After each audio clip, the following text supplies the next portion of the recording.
ಅಷ್ಟು ಸುಲಭ ಅಲ್ಲ ಆಯ್ತಾ ನಿನ್ನಲ್ಲಿ ಅಂದ್ರೆ ಗೊತ್ತಿರ್ಸಾರಲ್ಲ ಅದ ಮೇಲೆ ಜೀವ ತಗೊಂಡ್ಬರೋದಂದ್ರೆ ಸುಮ್ಮನೆ ಪಾತ್ರಕ್ಕೆ ಜೀವ ತಗೊಂಡ್ಬಂದಿ ನಟನೆ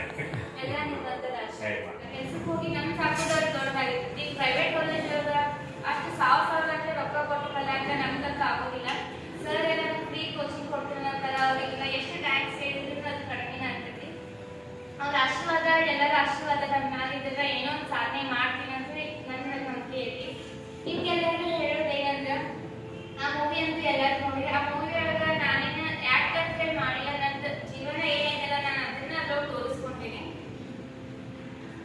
ಎಲ್ಲರಿಗೂ ಏನ್ ಹೇಳೋದಂದ್ರೆ ನಿಮ್ಮ ಪಪ್ಪ ಮಮ್ಮಿ ಎಲ್ಲಿದ್ರೆ ಇರ್ತಾರಲ್ಲ ಅಲ್ಲಿ ಅವ್ರನ್ನ ಕರೆಕ್ಟ್ ಆಗಿ ನೋಡ್ಕೊಳ್ಳಿ. ನೀವು ಅವ್ರು ಹೋದ್ಮೇಲೆ ಅವ್ರ ಬಗ್ಗೆ ತಿಳ್ಕೊಂಡು ಅವ್ರ ಪ್ರಾಮುಖ್ಯತೆ ತಿಳ್ಕೊಂಡು ಆಮೇಲೆ ನಮ್ಗೆ ಬೇಕಂದ್ರೆ ಅವ್ರು ವಾಪಸ್ ಬರೋದಿಲ್ಲ. ಅವ್ರು ಇದ್ದಾಗನ ಅವ್ರ ಕನಸು ಏನೈತಿ, ನಮ್ಮ ಮಕ್ಕಳನ್ಯಾಗ ಅವ್ರು ಏನ್ ಕನಸು ಇಟ್ಕೊಂಡಾರ, ಅವ್ರು ಎಲ್ಲಿ ನಮ್ಮ ಮಕ್ಕಳು ಎಲ್ಲಿ ತನ ಬೆಳಿಬೇಕು, ಹೆಂಗ್ ಬೆಳಿಬೇಕಂತ ಏನ್ ಅನ್ಕೊಂಡಾರ ಅದನ್ನ ನೀವು ತಿಳ್ಕೊಂಡ ನಿಮ್ ಕೈಯಾಗ ಎಷ್ಟಾಗುತ್ತಲ್ಲ ಅಷ್ಟು ಪ್ರಯತ್ನ ಮಾಡಿ. ಅವಾಗ ಅವರು ಖುಷಿ ಖುಷಿಯಾಗಿ ತೃಪ್ತಿಯಾಗಿರ್ತಾರೆ. ಯಾಕಂದ್ರೆ ನಾವು ಮುಂದೊಂದ್ ದಿನ ಈಗ ಆ ಪ್ಲೇಸ್ ಒಳಗೆ ಅವ್ರ ಅದರ ಮುಂದೊಂದ್ ದಿನ ನಾವು ಆ ಪ್ಲೇಸ್ ಒಳಗೆ ಬರೋರನ್ನ ಅವಾಗ ನಮ್ಮ ಮಕ್ಕಳಿಗೂ ನಾವು ಏನೋ ಒಂದ್ ಕನಸು ಇಟ್ಕೋಬೇಕಾಗ್ತೈತಿ. ಇಷ್ಟು ದೊಡ್ಡ ಬೆಳಿಬೇಕಾಗ್ತೈತಿ, ಹಿಂಗ್ ಸಾಧನೆ ಮಾಡ್ಬೇಕು, ಸಾಧನೆ ಮಾಡ್ಬೇಕಂತ ನಾವು ಕನಸು ಇಟ್ಕೋತೇವಿ. ಅವಾಗ ನಾವ್ ಈಗ ಏನ್ ನಮ್ಮ ಪಪ್ಪ ಮಮ್ಮಿ ಕೊಡ್ತೇವೆ ನಮ್ಮ ಮಕ್ಕಳು ಮುಂದೆ ನಮ್ಗೆ ಅದನ್ನ ವಾಪಸ್ ಕೊಡ್ತಾರೆ ಅಂತ. ಎಲ್ಲರಿಗೂ ಪಪ್ಪ ಮಮ್ಮಿ ಇರೋದಿಲ್ಲ, ಒಬ್ಬರ ಪಪ್ಪ ಇರೋದಿಲ್ಲ ಮಮ್ಮಿ ಇರೋದಿಲ್ಲ, ಮಮ್ಮಿ ಇದ್ರೆ ಪಪ್ಪ ಇರೋದಿಲ್ಲ, ಇಬ್ರು ಇದ್ರೆ ಒಬ್ಬ ಸರಿ ಇದ್ರೆ ಇನ್ನೊಬ್ಬ ಸರಿ ಇರೋದಿಲ್ಲ. ಹಂಗ ಮನೆ ಪರಿಸ್ಥಿತಿ ಅವ್ರವ್ರ ಮನೆ ಪರಿಸ್ಥಿತಿ ಒಂದೊಂದ್ ತರ ಇರ್ತೈತಿ. ಆದ್ರೆ ಯಾವ್ದು ಅದಕ್ಕೆ ಹೋಗಕ್ ಹೋಗ್ಬೇಡ್ರಿ. ಯಾಕಂದ್ರೆ ನಮ್ ಜೊತೆ ಅಭ್ಯಾಸ ಅನ್ನೋದಿದ್ರೆ ನಾವ್ ಎಲ್ಲಿ ಬೇಕಾದ್ರೆ ಹೋಗಿ ಏನ್ ಬೇಕಾದ್ರೆ ಮಾಡ್ಬೋದು. ಅದ್ ನಮ್ ಜೊತೆ ಅಭ್ಯಾಸ ಅನ್ನೋದಿದ್ರೆ ಎಲ್ಲ ಸರ್ ಟೀಚರ್ಸ್ ನಮ್ಗೆ ಹೆಲ್ಪ್ ಮಾಡ್ತಾರ.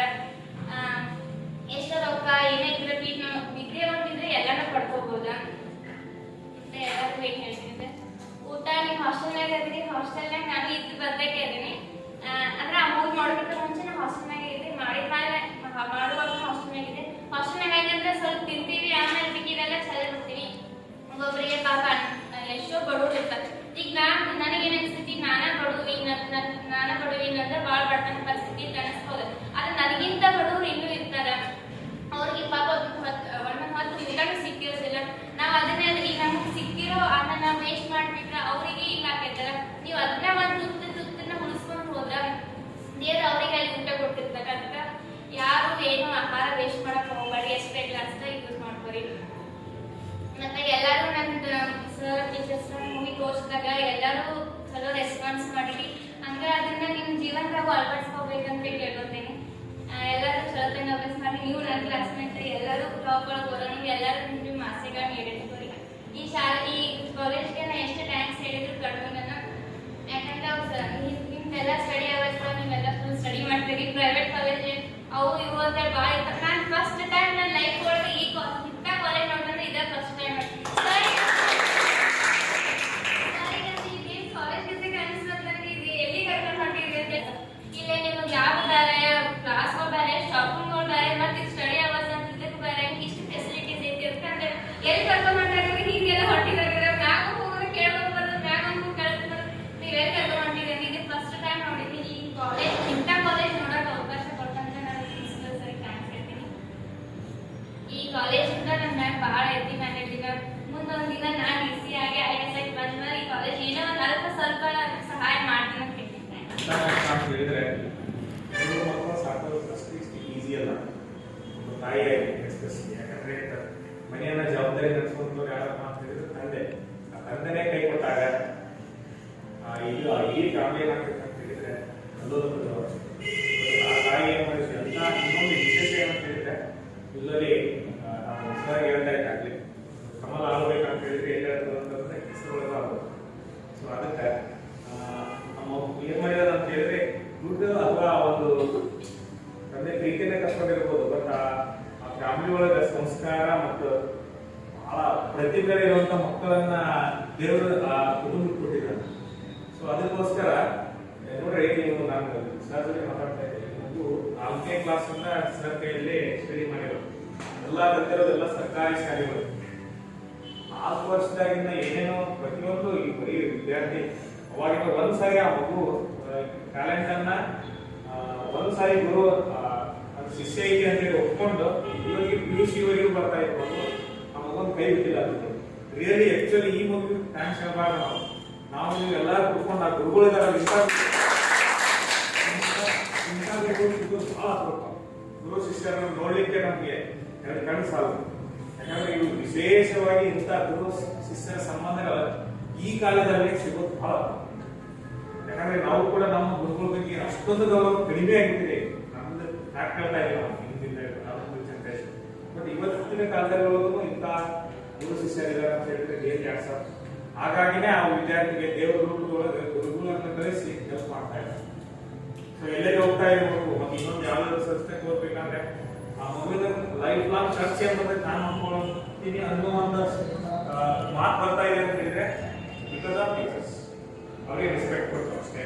ಸೊ ಹಾಗಾಗಿ ಈ ಮಗು ಕೂಡ ಅದೇ ತರ ಒಂದು ಸಂಸ್ಕಾರವನ್ನು ಇಟ್ಕೊಂಡು ಬಂದಿದೆ. ನಿಮ್ಗೆ ಇವತ್ತು ಯಾಕೆ ಕರ್ಕೊಂಡು ಬಂದಿದ್ದೀವಿ ಮಾತಾಡ್ಲಿಕ್ಕೆ ಕೊಟ್ಟಿದ್ದಾರೆ ಅಂತ ಹೇಳಿದ್ರೆ ಮೂವಿಯನ್ನ ನೋಡಿದೆ. ಅದು ಮೂವಿ ಆಕ್ಚುಲಿ ಕಥೆಯ ರೂಪದಲ್ಲ, ಜೀವನದಲ್ಲಿ ನಡೆದು ಆ ವಿದ್ಯಾರ್ಥಿ ಜೀವನದಲ್ಲಿ ನಡೆದು ಆ ಮಗು ಅನುಭವಿಸಿ ಅದನ್ನೇ ಒಂದು ಚಿತ್ರ ಮೂಲಕ ಹೊರಗೆ ತಂದಿರೋದು ಅಷ್ಟೇ. ಅದಕ್ಕೆ ಒಂದು ಮೋಟಿವೇಶನ್ ನಾವು ಮೂವಿ ನೋಡಿದ್ರೆ ಎಷ್ಟು ಮೋಟಿವೇಶನ್ ಆಗಿ ನೋಡಿದೆ ವಿಡಿಯೋ ರೆಸ್ಪಾನ್ಸ್ ಆಗಿತ್ತು ನಮ್ಮ ಕಾಲೇಜ್ ವಿದ್ಯಾರ್ಥಿಗಳು. ಇವತ್ತು ಆ ವಿದ್ಯಾರ್ಥಿಗಳಿಗೆ ಹೋಗೋದು ಇನ್ನೂ ಎಷ್ಟು ಮೋಟಿವೇಶನ್ ಆಗ್ಬೋದು. ನನಗೆ ಎಷ್ಟು ಎಲ್ಲರೂ ಬೇಡ ಒಬ್ಬರು ಇಬ್ಬರು ಬದಲಾಗಿ ಮಾಡಿ ಆದ್ರೆ ಆ ಮಗು ಆಮೇಲೆ ಆ ಶಿಕ್ಷಕ ತಂಡ ಏನಿದೆ ಅವರು ಆ ಮೂವಿಯನ್ನ ಮಾಡ್ಬೇಕಾದ್ರೆ ಎಫರ್ಟ್ ಆಗಿರ್ತಾರಲ್ಲ ಅದಕ್ಕೊಂದು ಸಾರ್ಥಕತೆ ಆಗ್ತದೆ. ಸೊ ಅದಕ್ಕೋಸ್ಕರ ಅವರಿಗೆ ಕೂಡ ಎಕ್ಸಾಮ್ ಆಲ್ ದಿ ಬೆಸ್ಟ್, ನಿಮಗೂ ಕೂಡ ಆಲ್ ದಿ ಬೆಸ್ಟ್. ಇನ್ನೊಂದು ನಾವು ವಿಶೇಷ ವಿದ್ಯಾರ್ಥಿ ಏನಪ್ಪ ಅಂತ ಹೇಳಿದ್ರೆ ಸೈನ್ಸ್ ಓದುವಂತ ವಿದ್ಯಾರ್ಥಿ ಸೆಕೆಂಡ್ PUC.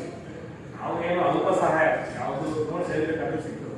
ಒಂದಿಷ್ಟು ಕ್ವಶನ್ ಬ್ಯಾಂಕು ಇದು ಏನೋ ಒಂದು ಕೊಟ್ಟಿದ್ದಿದೆ ಅದನ್ನೇ ಬಹಳ ಶ್ರದ್ಧೆಯಿಂದ ಓದ್ತಾ ಇದೆ.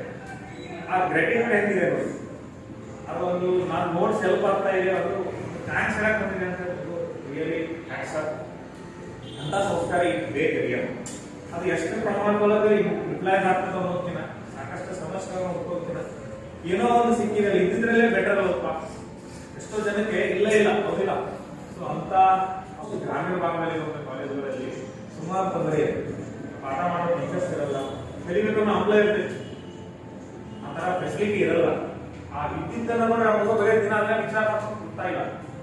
ಅಂದ್ರೆ ಈಗ ಒಂದು ಹಸುವಾಗಿದೆ ಅಂತ ಹೇಳಿದ್ರೆ ಒಂದೇ ಕಡೆ ಊಟ ಸಿಕ್ಕಿಲ್ಲ ಅಂತ ಬರೋದಕ್ಕಿಂತ ಊಟ ಉಟ್ಕೊಂಡು ಬರ್ತಾ ಇದೆ. ಆ ತರ ಹಸು ಇರಬೇಕು. ಹಾಗಾಗಿ ನೀವು ಒಂದು ಏನಪ್ಪ ಎಲ್ಲ ದೇವರು ಕೊಟ್ಟಿನ ಓಕೆನಾ. ಇನ್ನು ನೀವು ಚಿಂತೆ ಮಾಡಬಾರ್ದು ನನಗೆ ಅದು ಇಲ್ಲ ಇದು ಇಲ್ಲ ಅದು ತೆಗಿಬೇಕ. ಕರೆಕ್ಟ್ ಆಗಿ ಯುಟಿಲೈಸ್ ಮಾಡಿ ಆ ಮಗು ವಿಶೇಷ ಅಂತ ಹೇಳಿದ್ರೆ ಇಲ್ಲಿವರೆಗೂ ಏನು ಪರೀಕ್ಷೆಗಳನ್ನು ಎದುರಿಸಿದೆಯಲ್ಲ 9ನೇ ತರಗತಿ 10ನೇ ತರಗತಿ ಎಲ್ಲ 90+ ಇದೆ ಅಂತ ಸರ್ ಹೇಳ್ತಾ ಇದ್ದಾರೆ. ಅಂತ ಪ್ರತಿಭೆ ಓಕೆ ಅದರೊಟ್ಟಿಗೆ ಸಣ್ಣ ಸಣ್ಣ ಮೂವಿಗಳೆಲ್ಲ ಮಾಡ್ಕೋತಾ ಆಕೆ 100% ಆಕಿ ಒಂದು ಛಲ ಏನು ನೋಡ್ರಿ ಈ ವಯಸ್ಸಿನಾಗಿ DC ಆಗ್ತೀನಿ ಅಂತ ಹೇಳ್ತಾರೆ. ಸುಮ್ಮನೆ ಸಾಮಾನ್ಯ ಕೆಲಸ ಮಕ್ಕಳು ಬಿಡ್ತೊಳಗೆ ಆಕಿ ಛಲ ಆಮೇಲೆ ಎಫರ್ಟು ಆಮೇಲೆ ಅಭ್ಯಾಸ ಡಿಪೆಂಡ್ ಆಗ್ತದೆ. ಬಟ್ ಆಕಿ ಒಂದು ತಲೆ ಒಳಗೆ ಐತಲ್ಲ ಡೆಫಿನೆಟ್ಲಿ ನೀವು ಗುರುಜಿ ಹೇಳ್ತಾ ನೋಡ್ರಿ ಒಂದು ಮನಸ್ಸೊಳಗೆ ಸಂಕಲ್ಪ ಇರಬೇಕು. ಪ್ರತಿದಿನ ಅದ್ರ ಬಗ್ಗೆ ಥಿಂಕ್ ಮಾಡ್ಬೇಕು. ಅವಾಗ ಆಟೋಮೆಟಿಕ್ಲಿ ನಮ್ಮಲ್ಲಿರುವಂತ ಆತ್ಮವಿಶ್ವಾಸ ಏನ್ ಮಾಡ್ತೀವಿ ಅಂದ್ರೆ ಆ ತರ ನಮ್ಮ ಬಾಡಿನ ರೆಡಿ ಮಾಡ್ತೀವಿ. ಹಾಗಾಗಿ ಈ ತಲೆಗೊಳಗೆ ಐತಿ ಈಗ ಆಲ್ರೆಡಿ ಆ ಒಳಗಿನ ಒಂದು ಕಿಚ್ ಐತಲ್ಲ 100% ಆಗಿ DC ಮಾಡ್ತೀವಿ.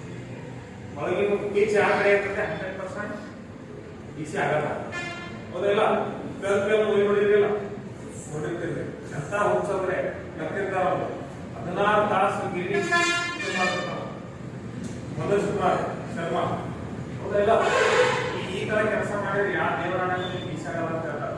ಆಮೇಲೆ ಯಾವುದೇ ತಗೋದು ಅಂತ ಆಟ ಬಟ್ ಒಂದೇ ಸುಳ್ಳು ಲಾಸ್ಟ್ ಅಟ್ಯಾಕ್ ಹೋಗಿ ಬಿಡಲಿಲ್ಲ. ಲಾಸ್ಟ್ ಅಟ್ಯಾಕ್ ಒಳಗೆ DC ಆಗಿ ಹೋಗ್ಬೇಕು. ಇದೇನು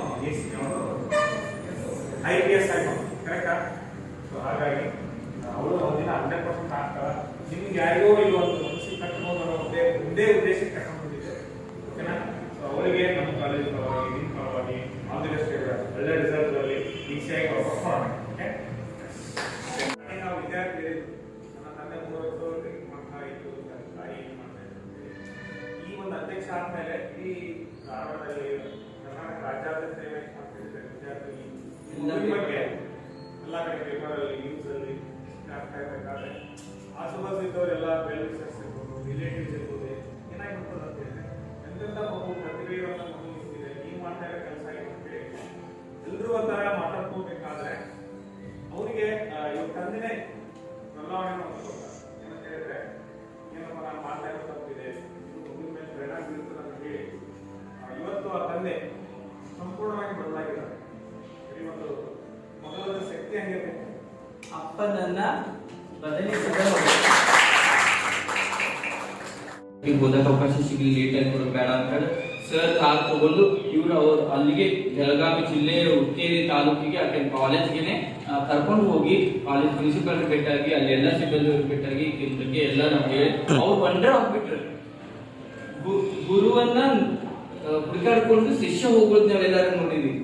ಆದ್ರೆ ಒಂದ್ ಶಿಷ್ಯರು ಎಲ್ಲೋ ಕಲಾಕತ್ತ ಹುಡುಗಿನ ಆಕಿನ ಹತ್ರ ಗುರುಗಳು ಬರ್ತಾರೆ ಅಂದ್ರೆ ಇದೇ ಫಸ್ಟ್ ಟೈಮ್ ಸರ್ ನಾವು ಅಂತ ಅವ್ರು ವಂಡರ್ ಆದ್ರು.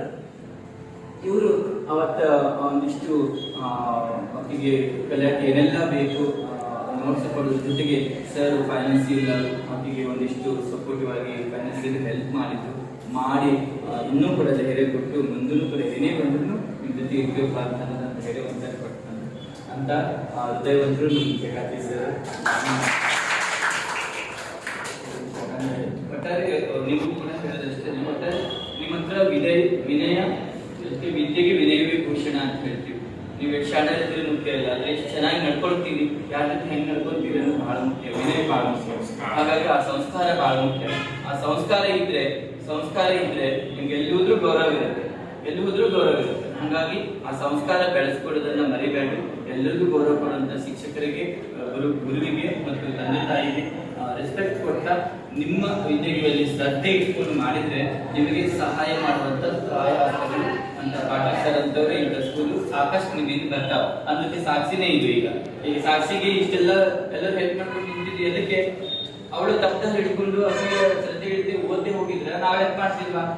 ಆಕೆಗೆ ಏನಾರ ಹೆಲ್ಪ್ ಮಾಡೋದು ನಾವು ಮುಂದೆ ಬರ್ತಿಲ್ವಾ? ಆಕೆಗೆ ನಾವಿಂತ ಪಾಠಶಾಲೆ ಪರಿಚಯ ಮಾಡಿಸ್ತಿದ್ವಾ? ಇಲ್ಲ. ಯಾಕಂದ್ರೆ ಆಕಿನ ಹತ್ರ ಆ ಹಸಿವು ಅದ, ಅದನ್ನ ಒಳ್ಳೆ ದಾರಿಯಲ್ಲಿ ಹೋಗಿಕ್ಕೆ ನಾವು ಹಸಿವನ್ನ ನೀಗಿಸ್ಕೊಳಕತ್ತಾಳ.